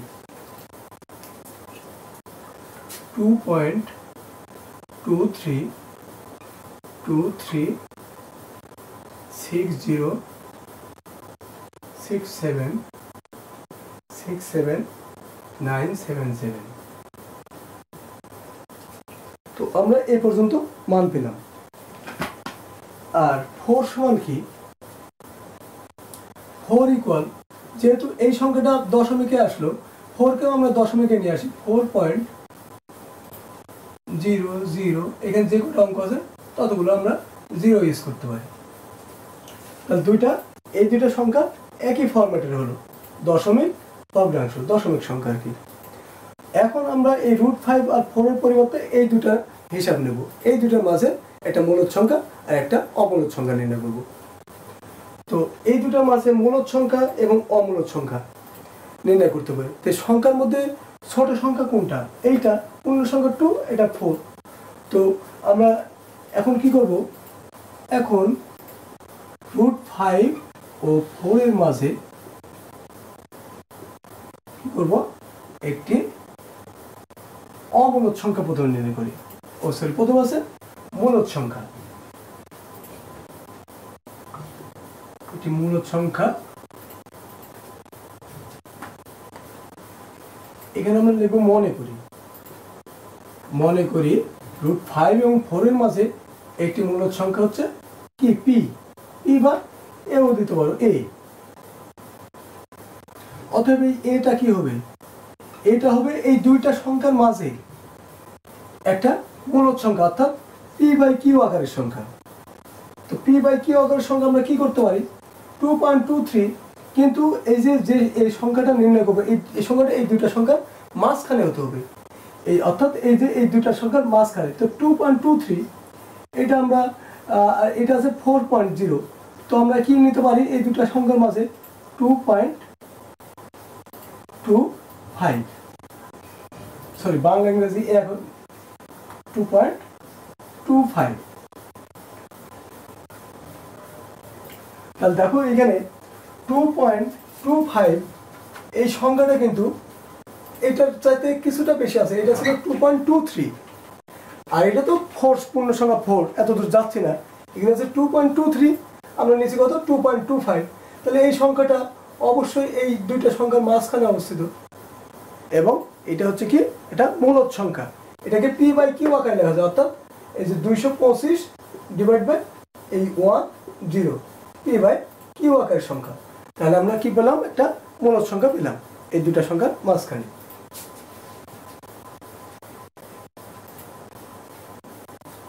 আচ্ছা, এখন কি করব, আবার মনে করি √5 এবং 4 এর মাঝে একটি অমূলদ সংখ্যা কত, b। অতএব b, এই bটা ইকুয়াল কি লিখবো, এই দুটো সংখ্যার মাঝখানে একটা অমূলদ সংখ্যা, এই দুটো সংখ্যার মিডিলে যেটা অবস্থিত সেটা হবে কি, অমূলদ সংখ্যা। তো অমূলদ সংখ্যাটা কি, অমূলদ সংখ্যা দেখো এই দুটো সংখ্যার মাঝখানে হতে হবে।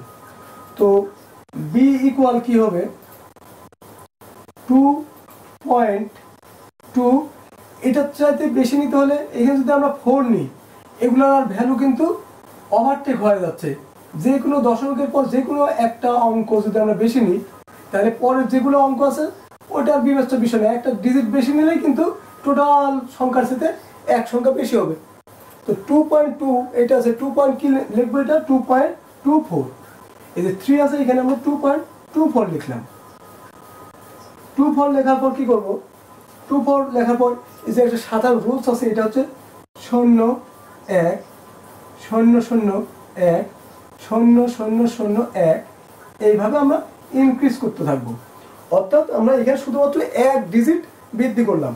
আর এটুকু স্বাভাবিকভাবে পরের যদি এর পরের ধাপের আরেকটা সংখ্যা নিতে যাই, আমরা এখানে 2.24 নিতে পারি, জায়গায় 24 জায়গায় 25 নিতে পারি, তাহলে কিন্তু ওইটা আবার এর সাথে এক ডিজিট বেশি হবে। অথবা 24 আছে, এখানে আমরা 0.2 নিতে পারি, 0.2 0.01, তারপর একই রোজ নেব। মানে আমি এইখানে তোমাদের বোঝাতে যাচ্ছি এক ডিজিট, ন্যূনতম এক ডিজিট কিভাবে একটা সংখ্যা থেকে আরেকটা সংখ্যা ইনক্রিজ হয়। এখানে 0.2 নিলে পরেই এগুলো যদি স্বাভাবিকভাবে এইটুকুই লিখি, ওই তাও কিন্তু ওই সংখ্যাটা এই সংখ্যার সাথে এক ডিজিট বেশি হবে। তো আমরা এখানে 4 লিখছি এই 3 জায়গায়, তাহলে এটার সাথে ন্যূনতম এক ডিজিট বেশি আছে এইটা। আর তাহলে আর এটা তো পূর্ণ সংখ্যা 4 আছে, এত তো যাই নাই, তাহলে এটা এই দিককার সংখ্যা, এর সাথে নিচের সংখ্যা। তাহলে এই যে আমরা এই সংখ্যাটা পেলাম, এই সংখ্যাটা কি এত এবং এতর মাঝে অবস্থিত একটি কি সংখ্যা, এত এবং এতর মাঝে অবস্থিত একটা অমূলদ সংখ্যা কিন্তু। তো এখানে লিখে নেব, ইহা স্পষ্টত কি যে সংখ্যাটা আমরা পেলাম 2.236067977 গ্রেটার দেন, এটার থেকে গ্রেটার দেন এই যে এইটা 2.2401001001 হ্যাঁ ডট ডট, এটার থেকে এটা গ্রেটার দেন, এটার থেকে এটা কি হবে গ্রেটার দেন হবে। তো এটার থেকে এটা গ্রেটার দেন হবে তোমার কি হবে, এইটা 4.00000 যেটা আছে আর কি, এই অঙ্কটা। তাহলে দেখো এই যে তোমার যে অঙ্কটা, এই অঙ্কটা আমরা কি পেলাম, এই অঙ্কটা আমরা এই দুইটা সংখ্যার মাঝখানে পেলাম। এই দুইটা সংখ্যার মাঝখানে কিন্তু এটা কি সংখ্যা, এটা একটা অমূলদ সংখ্যা, কারণ এইখানে দশমিকের পর অসংখ্য অঙ্ক আছে, এই জন্য কি এটা একটা অমূলদ সংখ্যা। তাহলে এইভাবে আমরা কি করতে পারি, এইভাবে আমরা দুইটা সংখ্যার মাঝে একটা মূলদ এবং একটা অমূলদ সংখ্যা ইজিলি নির্ণয় করতে পারি। এটা হচ্ছে অমূলদ সংখ্যা। দেখো এই সংখ্যাটা এই দুইটা সংখ্যার মাঝখানে অবস্থিত, আর এই দুটো সংখ্যা মানে কি মূল সংখ্যা ছিল এই দুইটা সংখ্যা, অর্থাৎ √5 এবং 4, এই দুইটার মাঝে অবস্থিত এই একটা অমূলদ সংখ্যা। এটা কিভাবে অমূলদ সংখ্যা, দশমিকের পর অসীম অনাবৃত, কোনো আবৃত অঙ্ক নাই, সব অনাবৃত কিন্তু অসীম, লিমিটেশন নেই, এই জন্য এটা অমূলদ সংখ্যা। তো আমরা ইজিলি পেয়ে গেলাম এটা হচ্ছে অমূলদ সংখ্যা। তো এখন প্রশ্ন ছিল কি √5 এবং 4 এর মাঝে একটি মূলদ সংখ্যা একটি অমূলদ সংখ্যা নির্ণয় করো। অতএব ইহা স্পষ্টত এটা, অতএব এটা হচ্ছে কি তোমার এই যে √5 এবং 4 এর মাঝে অমূলদ সংখ্যা কত, √5 এবং 4 এর মাঝে অমূলদ সংখ্যা তোমার হচ্ছে এই যে এইটা 2.2401001001 ডট ডট, এইটাই হচ্ছে আমার অ্যান্সার হলো √5 এবং 4 এর মাঝে অমূলদ সংখ্যা এইটা। আর মূলদ সংখ্যা কোনটা পেয়েছিলাম, এই যে এইটা, এই দুটা হলো এই অঙ্কের অ্যান্সার। √5 এবং 4 এর মাঝে একটি অমূলদ সংখ্যা আর একটা মূলদ সংখ্যা, এটা মূলদ আর এটা অমূলদ সংখ্যা। তো আশা করি বুঝতে পারছো যে কিভাবে অমূলদ সংখ্যা নির্ণয় করে। দুইটা সংখ্যার মাঝখানে প্রথম সংখ্যা এবং দ্বিতীয় সংখ্যা যেটা থাকবে ওটা ঊর্ধ্বক্রম অনুসারে সাজালে, অনেক সময় এরকম থাকে যে 4 এবং √5 এর মাঝে, তাহলে 4 ভাঙলে এটা পাই, √5 ভাঙলে এটা পাই, তাহলে 4 এবং 5 এর মাঝে মানে √5 এর মাঝে মানে √5 এবং 4 এর মাঝে কম সংখ্যাটা আগে লিখবে, বড় সংখ্যাটা পরে লিখবে। এইভাবে আমরা এই দুইটা সংখ্যার মাঝে কি করব, এই দুইটা সংখ্যার মাঝে একটা মূলদ সংখ্যা এবং একটা অমূলদ সংখ্যা কিভাবে নির্ণয় করা যায় এটা আমরা নির্ণয় করতে পারি। তো এখানে যে অমূলদ সংখ্যাটা আমরা নির্ণয় করলাম, এক ডিজিট বৃদ্ধি করা, এইটা তোমরা খেয়াল রাখবে। এইভাবে মূলদ সংখ্যা এবং অমূলদ সংখ্যা নির্ণয় করতে পারবে। তো এরপরে আসা যাক শেষ অঙ্ক আমাদের,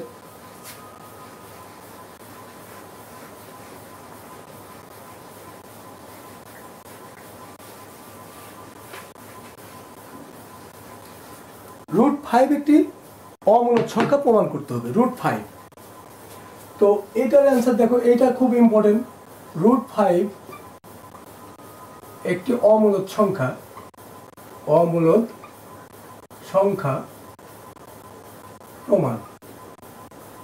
√5 যে একটা অমূলদ সংখ্যা, কি করতে হবে, এটাকে প্রমাণ করতে হবে। √5 অমূলদ সংখ্যা। তো √5 অমূলদ সংখ্যা প্রমাণের জন্য এইখানে আমরা কি করব দেখো, এখানে আমরা এই √5 এই 5টাকে মিডিলে লিখলাম, গ্রেটার দেন উভয় সাইডে নিলাম। 5-এর আগের পূর্ণবর্গ সংখ্যা কত? 4। 4 একটা পূর্ণবর্গ সংখ্যা, কারণ এর বর্গমূল কত হয়? 2। এটা লিখলাম।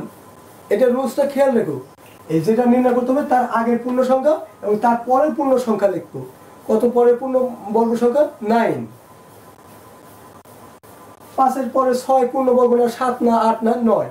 এই পূর্ণবর্গ সংখ্যা দুইটা আগে এবং পরে লিখলাম।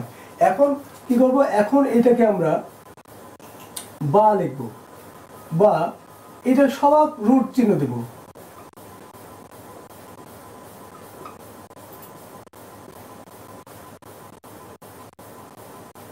এখন এটার রেজাল্ট লিখব। এটা √5 আমরা দশমিকে না যে √5 রাখলাম। তাহলে সার্বিকভাবে আমরা কি পেলাম দেখো, √5টা 2 এবং 3 এর মাঝে অবস্থিত, 2 এবং 3 এর মাঝে অবস্থিত হলো। তো এই রুলসটা একটু খেয়াল রাখবে, আগে পূর্ণবর্গ সংখ্যা পরে বর্গ সংখ্যা, পূর্ণবর্গ সংখ্যা নিয়ে কি করব আমরা, সবাইকে রুট করব।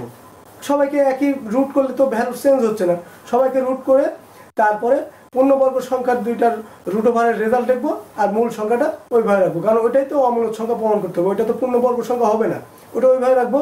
তো এখন এইখানে কি লিখবো, ইহা স্পষ্টত √5 2 এবং 3 এর মাঝে অবস্থিত।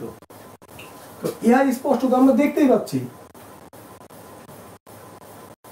ইহা স্পষ্টত √5 কমা দিলাম 2 এবং 3 এর মাঝে অবস্থিত। √5 2 এবং 3 এর মাঝে অবস্থিত, মানে 2 এবং 3, 2 এর পরেই কিন্তু 3, এর আবার মাঝখানে। তাহলে বাস্তবে কিন্তু এর কোনো সংখ্যা নেই, স্বাভাবিকভাবে আর কি, কিন্তু বাস্তবে এর কোনো সংখ্যা নেই।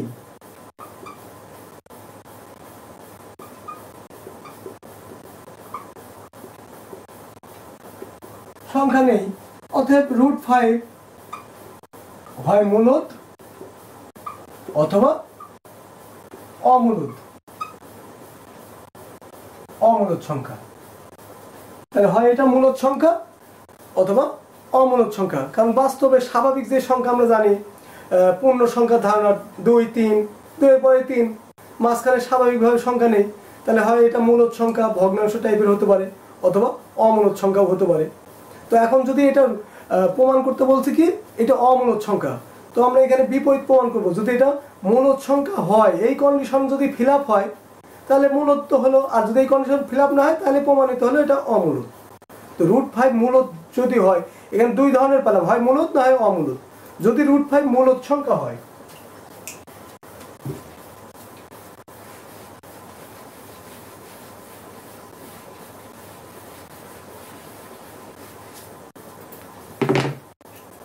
যদি √5 মূলদ সংখ্যা হয়, যদি √5 মূলদ সংখ্যা হয়, √5 ইকুয়াল কি লিখতে পারি, p/q আকারে, p/q আকারে লিখতে পারি। √5 কে p/q আকারে লিখতে পারি, কন্ডিশন যেখানে p ও q সহমৌলিক, p ও q সহমৌলিক, মানে এক এবং ওই সংখ্যা ছাড়া ভাগ করা যায় না, এরকম দুইটা সংখ্যা, এদেরকে বলা হয় সহমৌলিক। এবং কিউ ইজ নট জিরো, এই কন্ডিশনটা থাকে এখানে।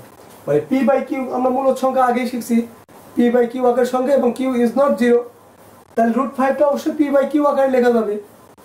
এখন এই কন্ডিশনটা নিয়ে এখান থেকে আমরা কি করব, বিশ্লেষণ করব অঙ্কের নিয়ম অনুযায়ী। এখন উভয় সাইডে কি করব, বর্গ করব, বা বর্গ করলে √5 বর্গ করলে 5, এটা P square by Q square.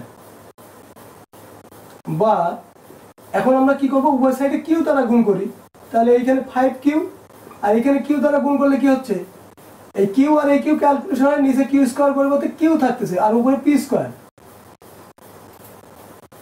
এটা পেলাম। তাহলে 5 কিউ এটা পেলাম।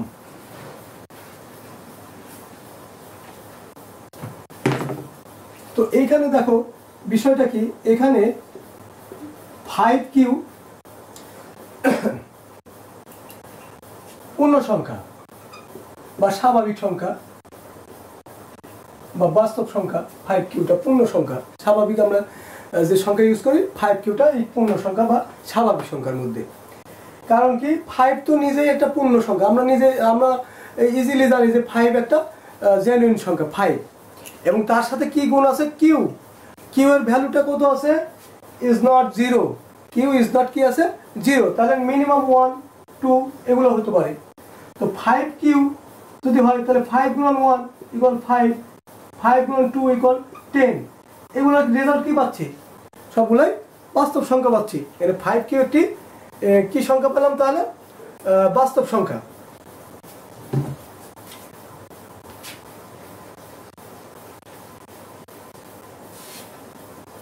তার মানে 5 কিউ একটি বাস্তব বা স্বাভাবিক সংখ্যা। কিন্তু পি স্কয়ার বাই কিউ এটা কি স্বাভাবিক সংখ্যা নয়, এটা স্বাভাবিক লাগাই ভালো, পূর্ণ সংখ্যা স্বাভাবিক সংখ্যা, আর এটা স্বাভাবিক সংখ্যা নয়। কারণ কি পি এবং কিউ সহমৌলিক, এই যে এখানে যে কন্ডিশনটা আছে এই কন্ডিশনই পি ও কিউ সহমৌলিক, এর কিউটা স্মল লেটার হবে, পি ও কিউ সহমৌলিক এবং কিউ ইজ নট জিরো। তাহলে এটা কখনোই কি হবে না, এটা কখনোই তোমার পূর্ণ সংখ্যা হবে না, এটা ভগ্নাংশ আসবে। মানে P by Q, Q is not zero, আর পি বাই কিউ এখানে আছে কি পি স্কয়ার বাই কিউ, তাহলে এটা অবশ্যই কি একটা ভগ্নাংশ সংখ্যা, যেটা পূর্ণ সংখ্যা নয়। আর এটা কিন্তু পেলাম কি আমরা পূর্ণ সংখ্যা, 5 কিউ আমরা কিউ এর মান ধরে কি পেলাম, যে 5 কিউ কি হয়, এটা পূর্ণ সংখ্যা হয়। আর এটা পি স্কয়ার বাই কিউ এটা কখনোই কি হয় না, এটা তোমার কখনোই পূর্ণ সংখ্যা হয় না। তো এটা পূর্ণ সংখ্যা আর এটা পূর্ণ সংখ্যা নয়।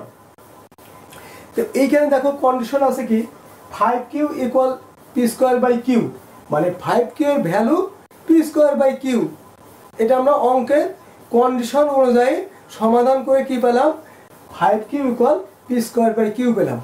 কিন্তু অঙ্কের যে রুলস আছে সেই রুলস অনুযায়ী পি স্কয়ার বাই কিউ কখনোই পূর্ণ সংখ্যা হতে পারে না, কিন্তু 5 কিউ পূর্ণ সংখ্যা। আমরা আরো কন্ডিশন বিচার করে আমরা এটা পাচ্ছি যে পি স্কয়ার বাই কিউ একটা ভগ্নাংশ সংখ্যা আর এটা 5 কিউ একটা পূর্ণ সংখ্যা। তাহলে একটা পূর্ণ সংখ্যা কখনো ভগ্নাংশ সংখ্যা হতে পারে কি, হতে পারে না। তো 5 কিউ এর মান কি হতে পারে, 5 Q equal P square by Q, এটা কখনোই সত্য হতে পারে না, কারণ 5 কিউ এর মান কখনোই পি স্কয়ার বাই কিউ হতে পারে, কিউ সহমৌলিক এবং কিউ ইজ নট জিরো। এটা এমন একটা ভগ্নাংশ পাওয়া যাবে যেটা দুইটাই সহমৌলিক, কিন্তু আবার কিছু কিছু সংখ্যা কিন্তু পূর্ণ হয়, যেমন 3/1 = 3 হয়, কিন্তু এটা এমন একটা সংখ্যা 1 এখানে বিবেচ্য বিষয় আসবে না। সাপোজ তোমার এরকম আসতে পারে 5/3, যেটাকে কখনোই পূর্ণ সংখ্যা নেওয়া যাবে না, 5/3। তো এই টাইপের সংখ্যা হচ্ছে এই পি স্কয়ার বাই কিউ, আর 5 কিউটা কি একটা পূর্ণ সংখ্যা। তাহলে 5 Q equal P square B by Q কখনোই হতে পারে না, কিন্তু এখানে হয়ে আছে। তা আমরা লিখব অতএব 5 কিউ এর মান কখনোই পি স্কয়ার বাই কিউ এর সমান হতে পারে না। এটা যদি সমান হতে পারে না, অর্থাৎ এই 5 কিউটা কোথায় থেকে আসছে? 5 কিউ, এই 5 এই যে √5, অর্থাৎ √5 কখনোই এখানে আমরা ডাইরেক্ট লিখতে পারি p²/q হতে পারে না, মানে মূলদ সংখ্যা হতে পারে না। তাহলে কি অবশ্যই এটা মূলদ সংখ্যা। p²/q বা p/q সবই মূলদ সংখ্যা। তো √5 কখনোই মূলদ সংখ্যা নয়। অতএব √5 কি? অমূলদ সংখ্যা। এটা না হলে অমূলদ। √5 একটি অমূলদ সংখ্যা, প্রমাণিত। এইভাবে আমরা কি করতে পারি, যে কোন সংখ্যা মূলদ না অমূলদ বা অমূলদ সংখ্যা, এটা আমরা প্রমাণ করতে পারি। এখানে তোমার √5 আছে, √7ও হতে পারে, √13ও হতে পারে, রুলস একই। এইভাবে আমরা কি করছি এখানে, যে সংখ্যাটাকে হয় মূলদ না হয় অমূলদ কিভাবে দেখালাম, আগের পূর্ণবর্গ সংখ্যা এবং পরে পূর্ণবর্গ সংখ্যার সাথে কম্পেয়ার করে দেখলাম যে এটা দুইটা স্বাভাবিক সংখ্যার মাঝখানে অবস্থিত হবে অলওয়েজ টাইম। 2 এবং 3 এর মাঝখানে হয়েছিল এটা, অতএব এটা স্বাভাবিক সংখ্যা নয়, এটা হয় মূলদ সংখ্যা অথবা অমূলদ সংখ্যা। যদি মূলদ সংখ্যা হয় এটা p/q আকারের সংখ্যা, কিন্তু এখানে p/q আকারের আমরা স্বাভাবিক রুলস প্রয়োগ করে দেখলাম এক পাশে বাস্তব সংখ্যা আসছে আর এক পাশে বাস্তব সংখ্যা আসছে না, তাহলে ওই ভ্যালুটা ঠিক হচ্ছে না, লাস্টের ভ্যালুটা। তাহলে এটা কখনোই এই √5 যেটা, এটা কখনোই মূলদ সংখ্যা নয়, এটা অমূলদ সংখ্যা। এইভাবে তোমাদের এটা প্রমাণ করতে হবে।